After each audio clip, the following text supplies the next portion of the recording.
I was asked to identify 5 things you need to know, and here they are. First one, you need to prepare. Prepare, prepare, prepare. So all the investigation into negotiations suggests that 83% of the outcome from a negotiation is determined by what you do before you even go in to meet the other side. So you need to prepare the details. Next slide. Second thing you want to do. Kids are really good at persisting, you know? They never stop. And any of you have kids, you know that's a problem. And now my kids are teenagers and they're even better at persisting. But over time we get a little bit more diplomatic and we start to understand how to be less conflictual. And so we stop persisting.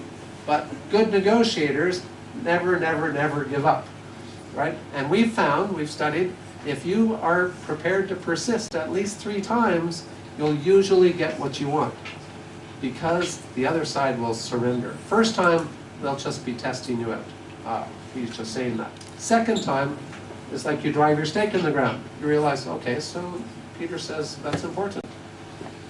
Third time, you found another way to come back to the supplier, your customer, and they realize, oh, this is for real, this is serious. At that point, they will often make a concession.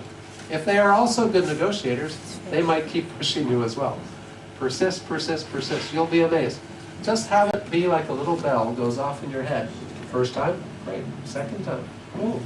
Third time, got it. And you'll feel really good about yourself. Third most important thing for negotiators is to ask a lot of questions. So again, research into negotiation identifies that people who ask a lot of questions uncover all the issues, and good negotiators ask questions 3 times more often than the average person.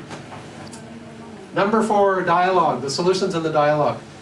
And we have a slide on this one. Following up. A lot of my work now is still negotiation, but it's pushing into dialogue. And I've had a lot of success by differentiating communication from dialogue. So communication is whenever you're exchanging information. Right now I'm communicating. But in a moment, we're going to break into a dialogue. And dialogue is when we think together, we discuss together.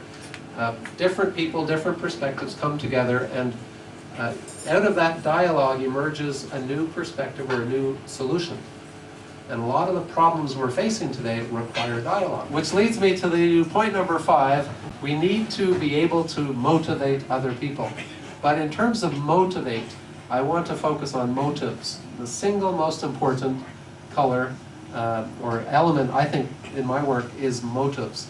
And motives is what drives people. How do you influence people to buy your product, to buy your service? How do you influence your staff to do what you want faster and better than they've ever done for anybody else? How do you influence your suppliers to get stuff to you? How do you influence your competition to fold up and go away? It all relates to what motivates them.